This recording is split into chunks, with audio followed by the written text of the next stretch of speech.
राधा जी एक आम मध्यम वर्गीय परिवार की मुखिया थी। वे अपने बेटे राजू एवं बहू मनीषा के साथ रहती थी। एक बेटी रीना थी जो कि विवाह के पश्चात अमेरिका में जाकर बस गई थी। राधा जी के पति की मृत्यु बहुत पहले ही हो चुकी थी। राजू एवं मनीषा की शादी को 5 साल हो चुके थे, परंतु अब तक उनकी कोई संतान नहीं थी। राधा जी की बहू मनीषा भी जॉब करती थी, जो कि राधा जी को बिल्कुल भी अच्छा नहीं लगता था। वे जल्द से जल्द दादी बनना चाहती थी, परंतु मनीषा एवं राजू यह अच्छी तरह से जानते थे कि अभी मनीषा का जॉब करना कितना आवश्यक था।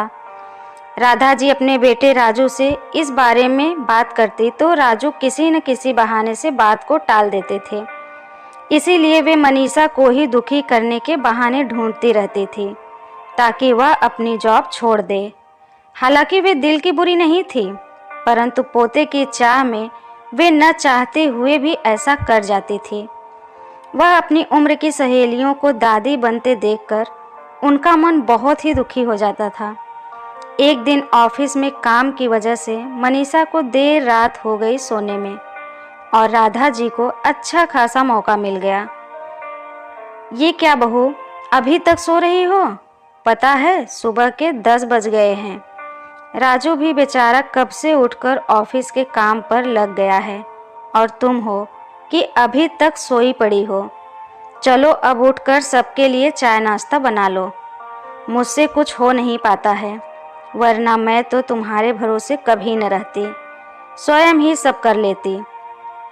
मनीषा बोली, सॉरी माँ जी, वह देर रात तक काम चल रहा था, इसलिए समय का पता नहीं चला। आप चलिए, मैं अभी जल्द से आती हूँ। हाँ हाँ ठीक है, मेरा कुछ नहीं, पर राजू को देख लो, उसे कुछ चाहिए तो नहीं? कब से उठा है बेचारा।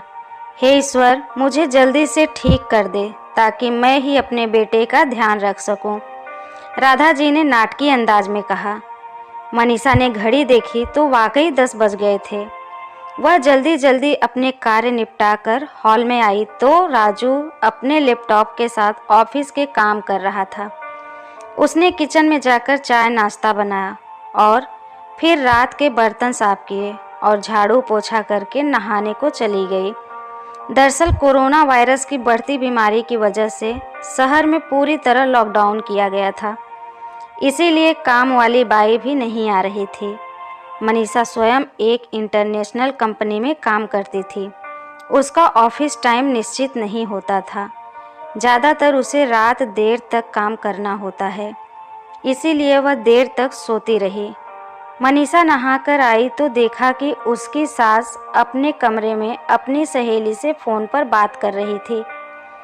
बातचीत में अपना नाम सुनकर मनीषा सास की बातें सुनने लगी। अरे शारदा, तुम भी अपनी बहू को अधिक सिर पर मत बैठाओ। बहू को अधिक उड़ने दोगी तो कल को अपनी नौकरी के चक्कर में वह तुम्हें ही घर की नौकरानी बनाकर छोड़ेगी। मैं तो भाई शुरू से ही मनीषा की नौकरी करने के खिलाफ थी। अब करें नौकरी शौक से, पर साथ साथ घर के काम भी किया करें। मैं तो बदन दर्द का बहाना बनाकर बैठ जाती हूँ, नहीं तो सारे काम का बोझ मेरे सिर पर आ गिरता। मैं कोई मुफ्त की नौकरानी थोड़े ही हूँ। मैं तो कहती हूँ तुम भी यही किया करो। सास की बात सुनकर मनीषा की आंखों में आंसू आ गए। वह जिस सास को बीमार समझकर उनकी दिन रात सेवा करती है, उन्हें एक गिलास तक उठाने नहीं देती है, सारा दिन घर का और रात को ऑफिस का काम करके थकान से चूर होकर भी उफ तक नहीं करती, उसका यह फल मिलता है।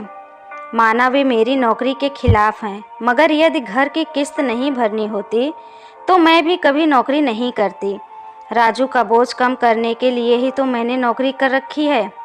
खैर, अभी के कठिन समय में वह सास से किसी भी बात पर बहस नहीं करना चाहती थी जिससे घर का माहौल खराब हो, इसीलिए वह उनकी बात को नज़रअंदाज करके वहां से चली गई।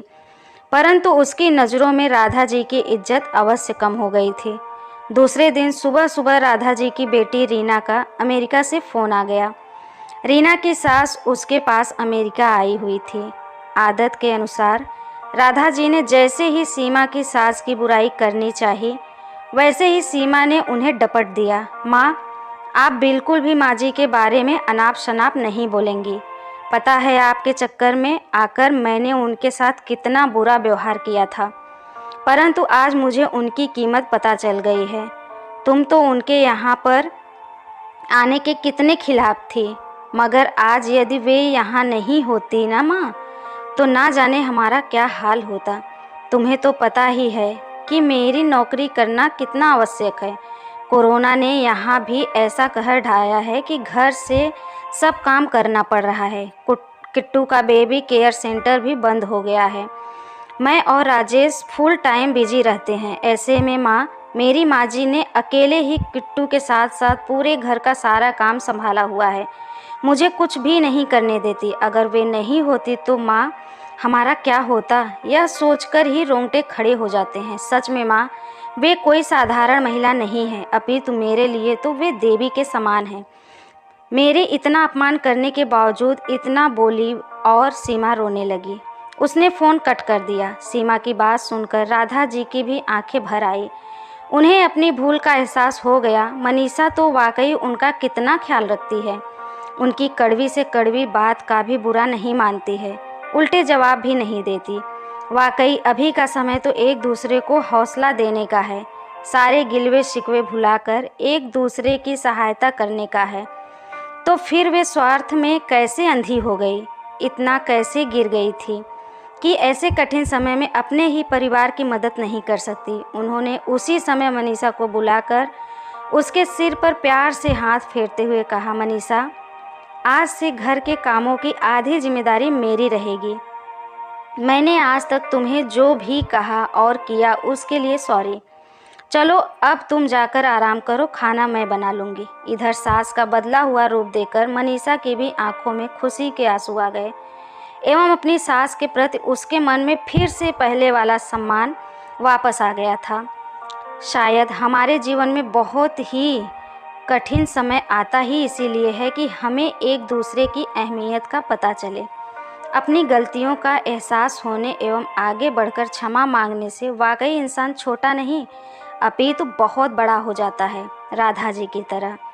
इस कहानी पे आपका क्या राय है, प्लीज़ कमेंट करके हमें ज़रूर बताइए। अगर ये कहानी आपको अच्छी लगी हो, प्लीज़ एक प्यारा सा लाइक करिए। हमारे चैनल पे पहली बार आए हैं तो हमारे चैनल को सब्सक्राइब करिए और कहानी सुनने के लिए आपका बहुत बहुत धन्यवाद।